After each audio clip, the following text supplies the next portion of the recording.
Chapter 33 Lake Hylia. The harsh clap of hooves on the stone portal echoed through the forest glade as Link, holding Epona's reins, prepared her to travel. He was feeling increasingly uneasy about the task ahead of him. It was meant to be a quick and simple journey to Lake Hylia. Find the medallion, awaken the sage, break the curse on Lake Hylia, and then return to the forest.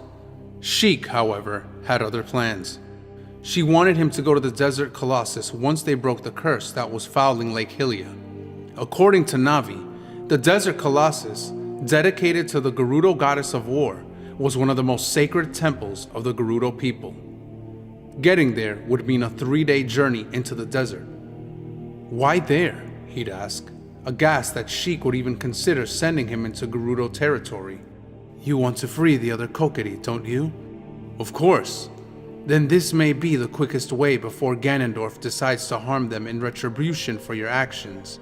Impa's spies believe the source of the Gerudo curse is inside that temple. Destroying it will make the Gerudo see reason. You think they will rebel? Navi asked. Yes, it is a victory we desperately need, and the Sage of Spirit is amongst their number. Impa is sending a small company from the Queen's Banner to Lake Hylia. They will meet you there by tomorrow. From there, they can get you into the Gerudo homeland. Traveling into the heart of Gerudo territory? The plan was insane. He shook his head, reminding himself that he had to focus on Lake Hylia first. I will join you if I can.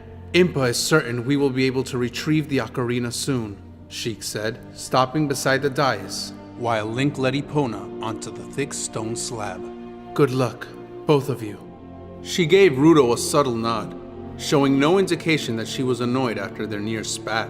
And to you, Sheik, Ruto said, inclining her head before turning away and taking her place beside Link. Ruto took her place beside Link and began playing the harp. Her Zora entourage, 20 Zora clad in scale armor, dulled from years of use, surrounded them. The Zora stood erect, gripping their spears firmly, ready to stab and gorge any enemies that dared to threaten their queen. The display made Link feel distinctly uneasy. Hadn't Ruto said they weren't in any danger?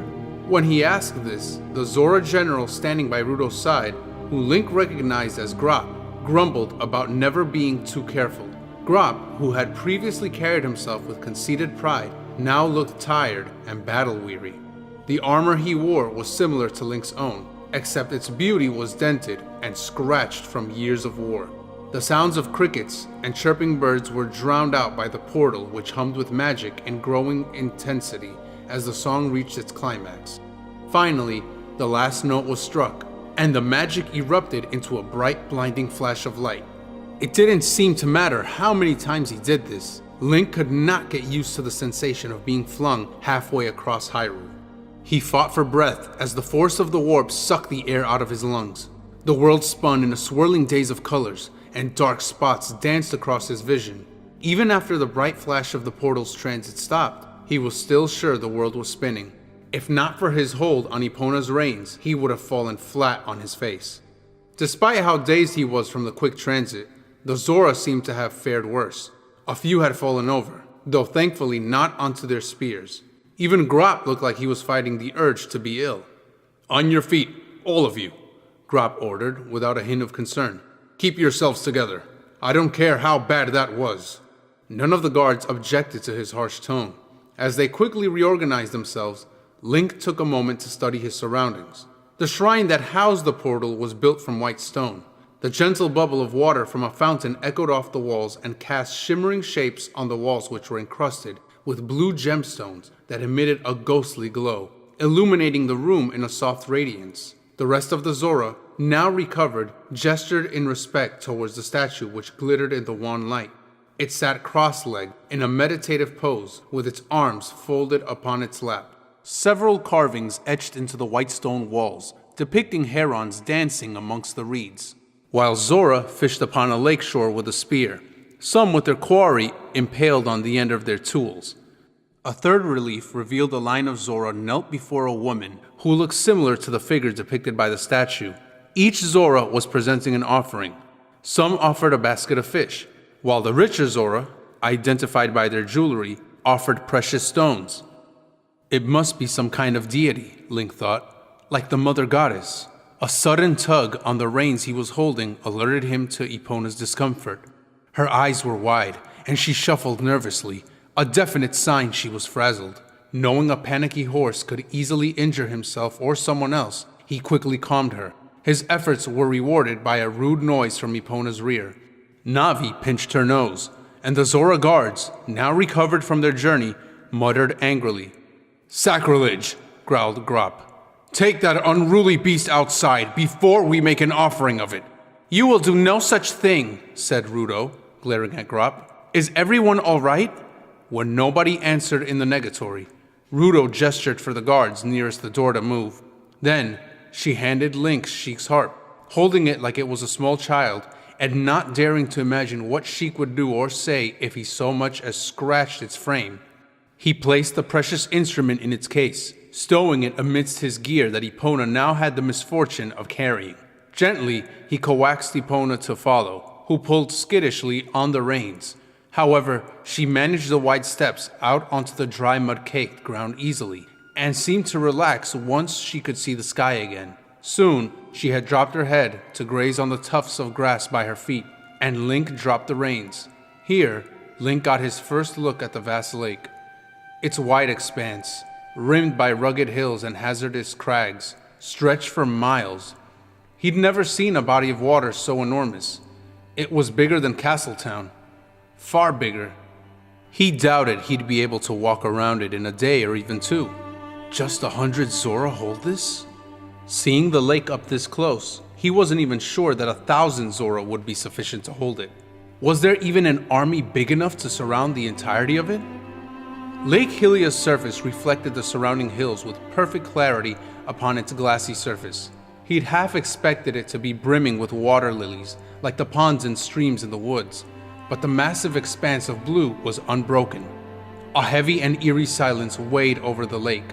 No birds sang their calls to potential mates, and no dragonflies buzzed by the water. Instead, the suffocating stink of rot rose from the stagnant water. The burned-out remains of what Link guessed had been a fishing village clung to the side of the lake. The charred, broken remains of jetties thrust out into the lake like soot-covered fingers. There were hundreds of boats dotting the shore like wooden skeletons, their hulls rotten and covered in muck. The lake was dead. A small island stood at the heart of the lake, with a statue of the lake's patron deity at its center. The statue appeared identical to the one in the shrine, its face staring toward the distant source of the Zora River. No fresh water flowed into the lake now. The poisonous green color of the lake fascinated Link, and he approached the lake's edge unsteadily, mesmerized by its sheer size. Ruto had insisted he put on the Zora armor before they left the forest, and although the armor was light and not likely to hinder his swordsmanship, the fins were another matter. They felt completely alien and kept getting in the way when he walked. They were attached snugly onto his boots, strapped on by a belt of leather at the back so they could be easily taken off if need be. It was nice of Ruto to think of such an addition, but in the heat of a fight, Link doubted taking them off would be an easy or quick feat. He glanced down at the water lapping rhythmically upon the shore, gazing at his reflection which stared right back at him. Blue eyes, he thought, not red. He barely noticed Navi fly alongside him. "Link?" she said quietly, flying closer to him. "It's okay. We're safe here." "Yeah," Link murmured quietly.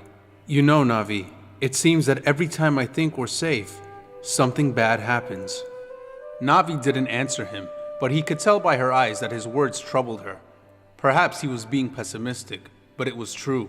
They had been safe in the forest too, right up until Volvagia had turned up and right until he'd come across the mirrors. He was half expecting his reflection to leap out of the water and pull him into the lake's cold depths, his lungs burning for a breath he would never again take. "Link?" Navi tore him out of his thoughts, startling him so that he stumbled back and landed on his rump. "Link, what are you doing?" Ruto called. She was standing further up the bank, flanked by Grop and several of her guards who were deep in conversation with an unfamiliar Zora. The newcomer bore similar markings on his armor to Grop. "I would not be so eager to get in the water if I were you." Biting back a curse at making a fool of himself in front of Ruto and her entourage, Link pushed himself to his feet. He half walked, half stumbled back up the hill towards her.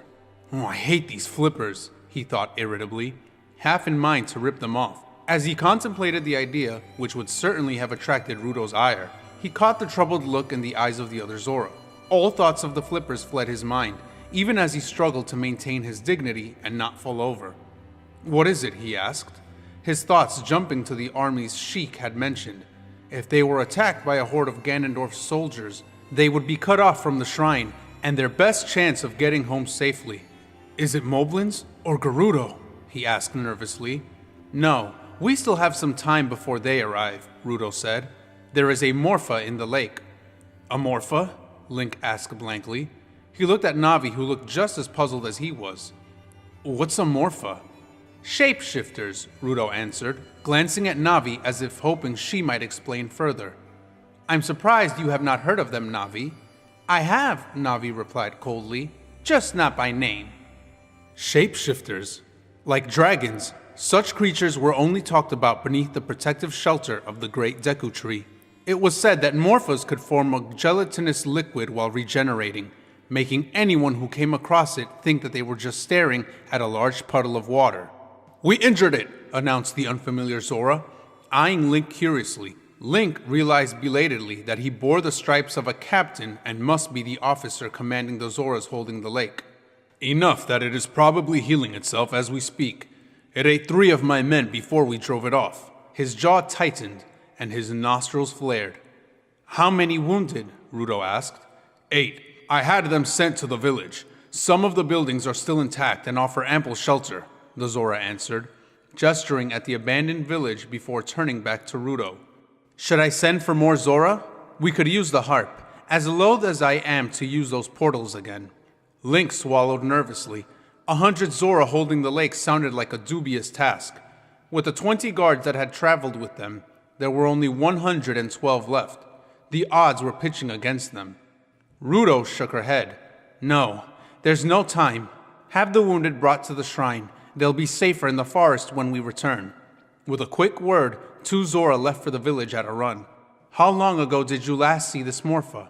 "This morning," the officer answered. Link couldn't help but notice there was something wrong with the Zora's face.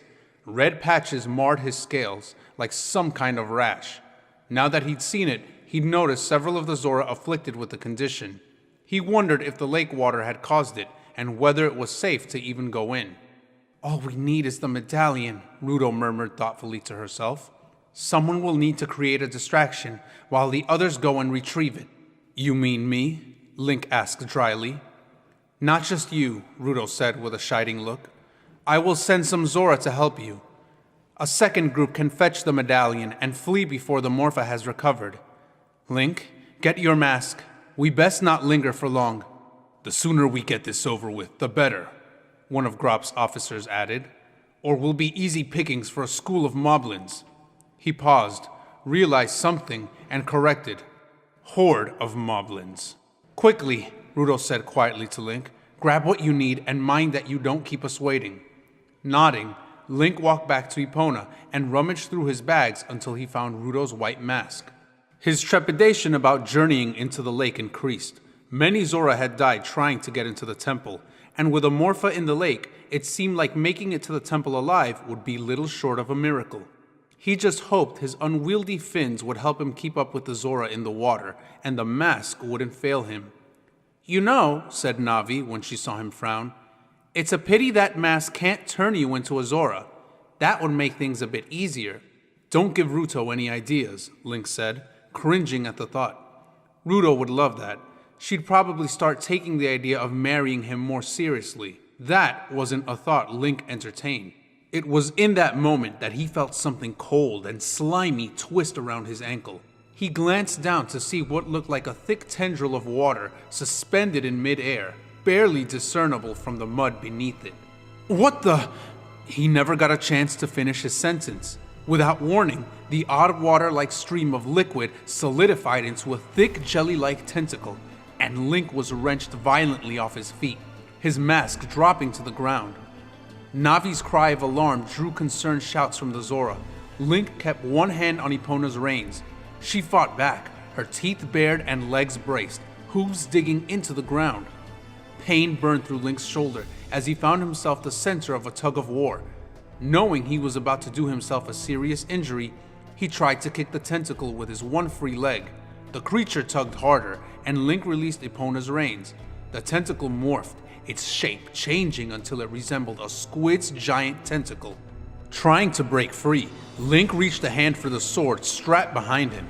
Before he could pull his sword from its scabbard, and as if sensing his intentions, another tentacle burst out of the surface of the lake and grabbed his other leg. In desperation, Link scrabbled helplessly at the pebbles, but could not gain purchase. He was hardly aware of the Zora scrambling for their weapons. Several ran towards him. One Zora, armed with little more than a knife, dashed forward and hacked at a third tentacle that crashed out of the lake and raced towards Ruto. The knife cut through it, the severed tentacle falling to the ground with a sickening thump. Several of the Zora rushed the two tentacles that were hauling Link bodily into the air. The remaining Zora broke into groups, some rushing to keep Ruto safe, while the rest focused on the Morpha. Link struggled to orientate himself as the tentacles, both still holding him tightly, began lowering him towards the lake's surface. The water was not still now. The surface bubbled and frothed as the mouth of a gargantuan monster emerged. Its cavernous maw opened, exposing rows and rows of sharp teeth that could have ripped Link to ribbons, armor and all. Distantly, he heard Ruto shout for the archers to fire, and Link could only hope that when the archers did loose their arrows, they did not hit him by mistake. He frantically tried to grab the Master Sword from behind him, before remembering he was still wearing the Belt of Sages. He could smell the rancid stench of the creature's fishy breath now, and realized the stink was probably from the remains of Zora the creature had devoured that morning. At that thought, an awful tang of bile burnt his throat. Trying to clear his mind by imagining a candle flame was less than easy when he was about to be eaten. But at last, Link managed to focus on the plane of magic. Touching the element of fire, he drew it into him. The energy from the current washed through him, and the creature about to swallow him seemed nothing more than a nuisance. Thinking little of what would happen if he drew too much magic, unskilled and untrained as he was, Link kept channeling, and a brilliant stream of fire slammed into the beast's open maw. A bubbling roar of agony erupted from the creature, and its tentacles writhed and thrashed. The water hissed, steam rising from the lake and mingling with the stench of the burnt leviathan. The tentacles holding Link slackened and recoiled, leaving him to fall into the broiling water. The force knocked the air from Link's lungs, and he plunged into the water, which was bitterly cold. It was almost impossible to tell which way was up. The mud and detritus kicked up by the Morpha had turned the water into a thick soup. Link spun, desperately trying to orientate himself, knowing that he needed air soon, or else he'd drown. A tentacle appeared out of the gloom, just missing his head as it soared over him. He needed to get out of the water and get away from the creature. A stray arrow floated past Link, and he made a quick dash in the direction it had come from. He was surprised at how quickly he could swim, and was suddenly thankful for Ruto's suggestion about wearing the fins. Pale splashes of light appeared through the mud-churned water. He was almost there. The air he desperately needed was mere feet from his head when something grabbed his leg and tugged him downwards. A gurgle of shock erupted from Link's mouth, and he stopped himself from taking a breath. Twisting around like a hunted fish, he found one of the tentacles had grabbed his ankle and was making every effort to pull him back to the bitter depths. A thin, streamlined figure shot past him, slashing a razor-sharp fin at the tentacle, which released Link instantly. Another tentacle loomed out of the darkness, snaking towards him. Trying to swim faster, Link made for the surface, his lungs screaming and his head spinning. Again, his rescuer shot past and sliced the questing tentacle in two before disappearing into the gloom, pursued by another tentacle. Oblivious to the plight of the Zora, Link surged upwards, blind panic settling in as he made a final desperate push. Finally, he broke the surface of the lake, gasping raggedly, his lungs aching as he drew in the precious cool air. He stumbled drunkenly out of the water, his stomach giving a sickening lurch. As his head began to clear, Link noticed that several groups of the Zora had fallen back. As they did, more soldiers carrying spears or bows darted forward. Several of Rudo's guards grabbed him and dragged him back to safety, ignoring his hoarse protests as he tried to convince them that he was fine.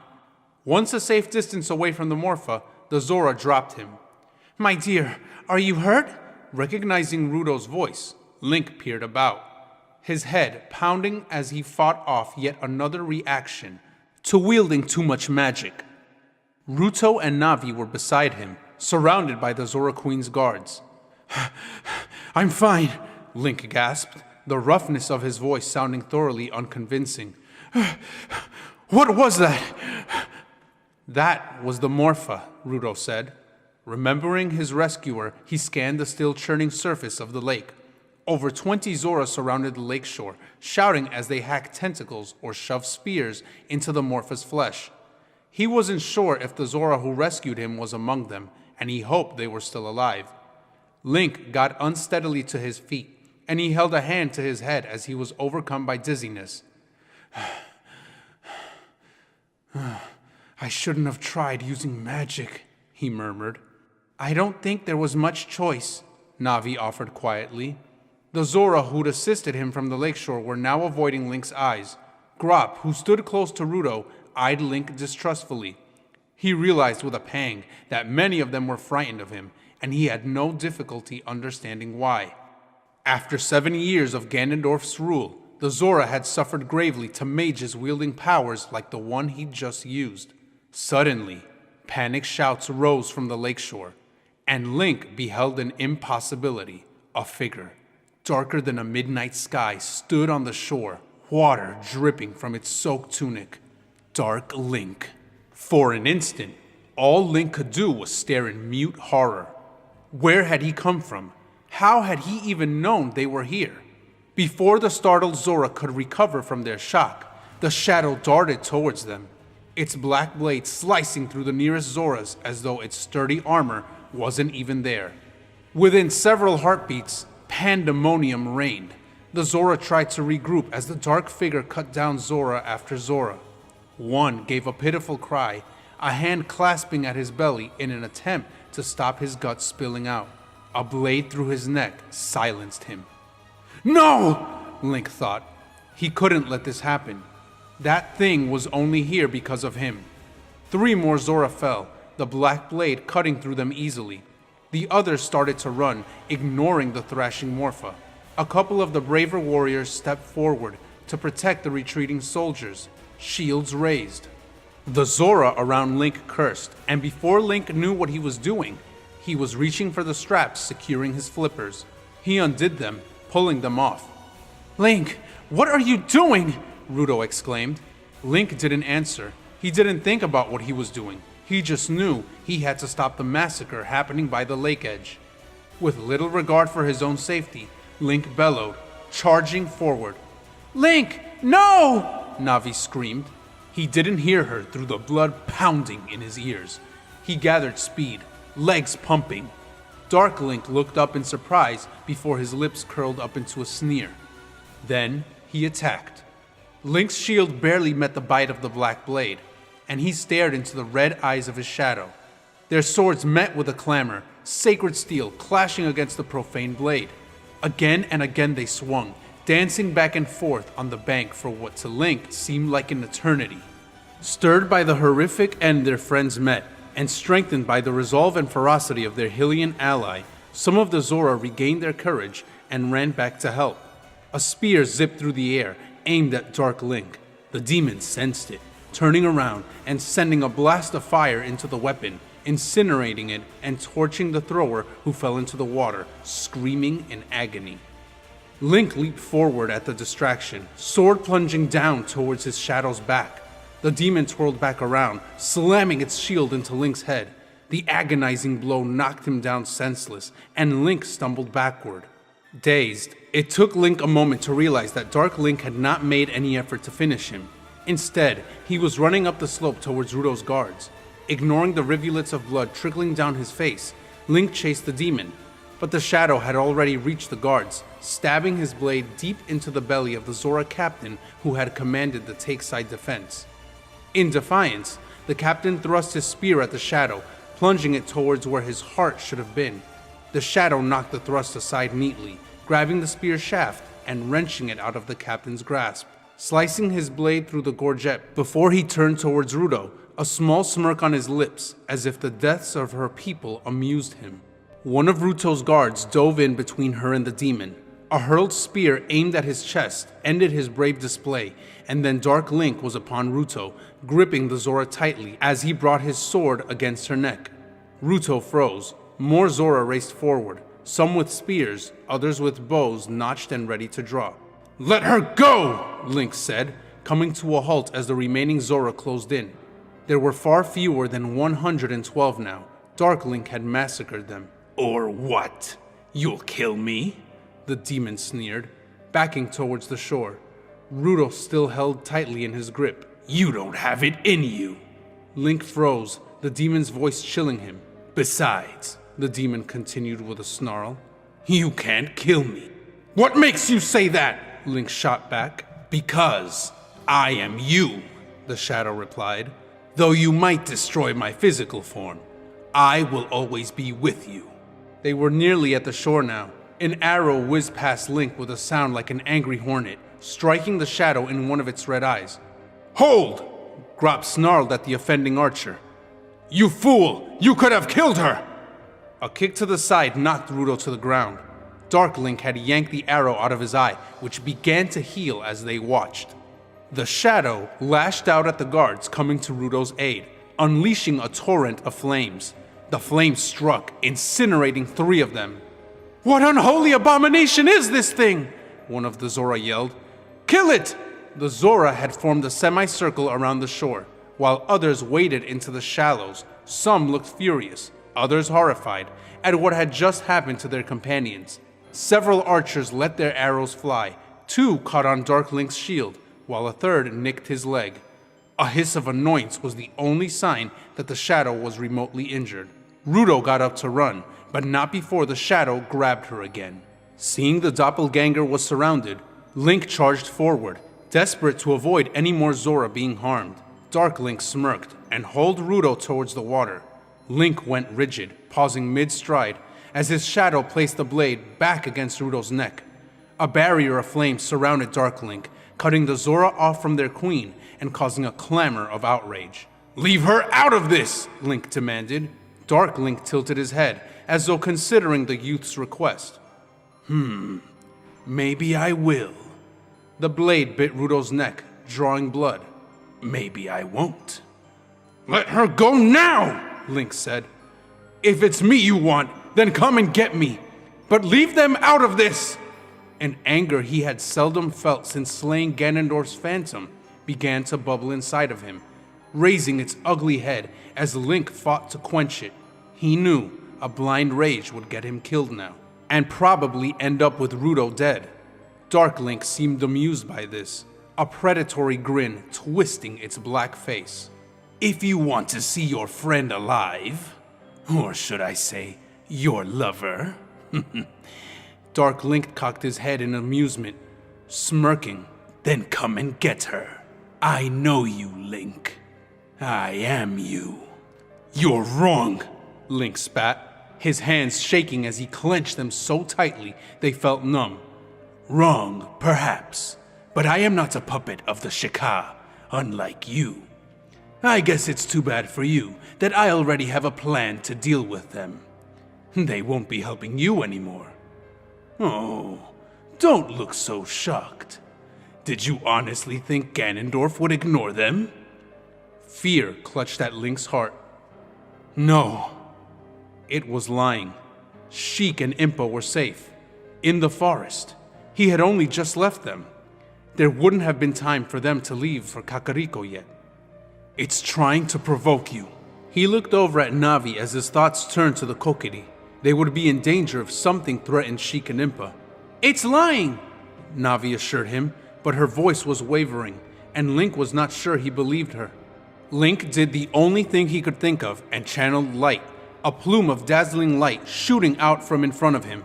It barely missed Ruto and struck Dark Link in the face. He crashed to the ground, twisting himself over onto his stomach and pushing himself up. At the same time, the flames surrounding the demon vanished. The Zora charged. Dark Link hacked down the guards in front of him, grabbed Ruto, and hauled her back into the water. You know, most light mages go blind in a few years, so by all means, try that again.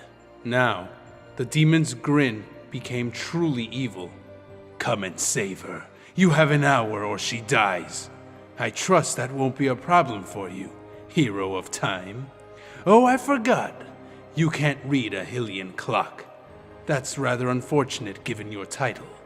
I guess you should say goodbye then. With that, he disappeared into the lake. After him! Grop yelled.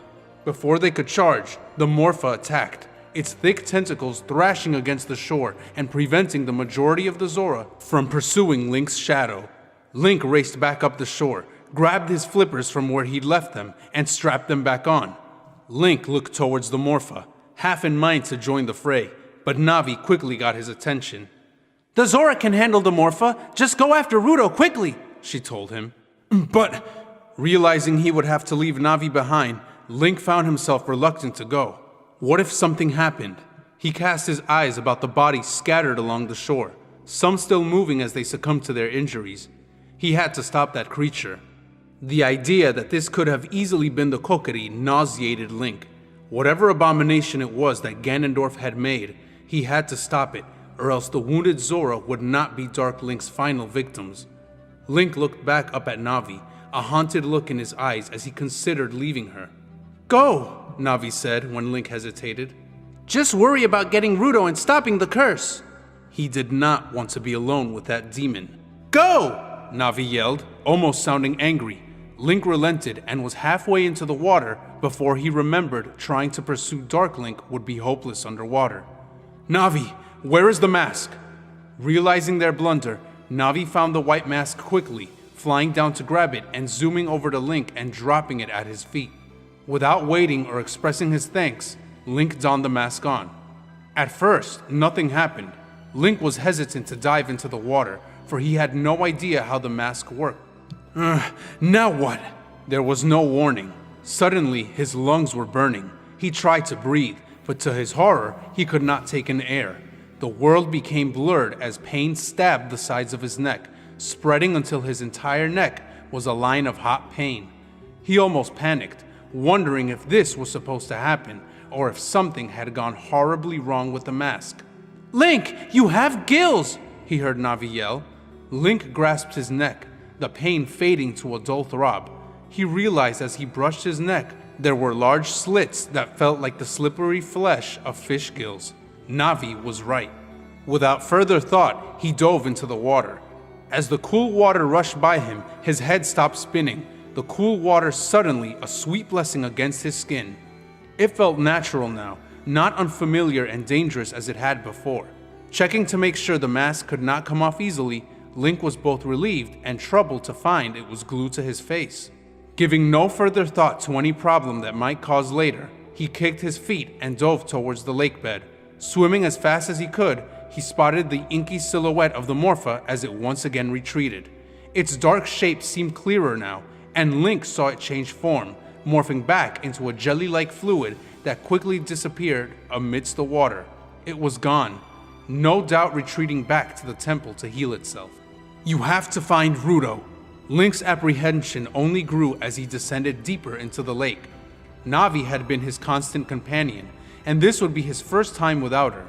The bottom of the lake soon revealed itself, an underwater desert, a barren wilderness littered with rocks and detritus. It was just as devoid of life as the land that surrounded the lake. Soon, the rocky terrain was sloping upwards. Link hoped this was the middle of the lake, and that he had not accidentally swum away from it. In his frantic attempts to avoid the Morpha and pursue Dark Link, he had not been looking where he was going. For all he knew, he could have been swimming back to the shore. Then, he spotted it, the opening of a cave, large stones with unfamiliar symbols adorning their surface. This must be their temple. At least, he hoped it was. He swam into the opening, a sense of claustrophobia closing in on him as he did. Deep into the darkness he swam, rocky walls closing in around him, further and further until the light from outside was extinguished. all sense of direction seemed to vanish. Then Link spotted another glowing light, and he made one final push towards it, desperate for light and open space. Somewhere above, a red-eyed demon cloaked in shadow waited.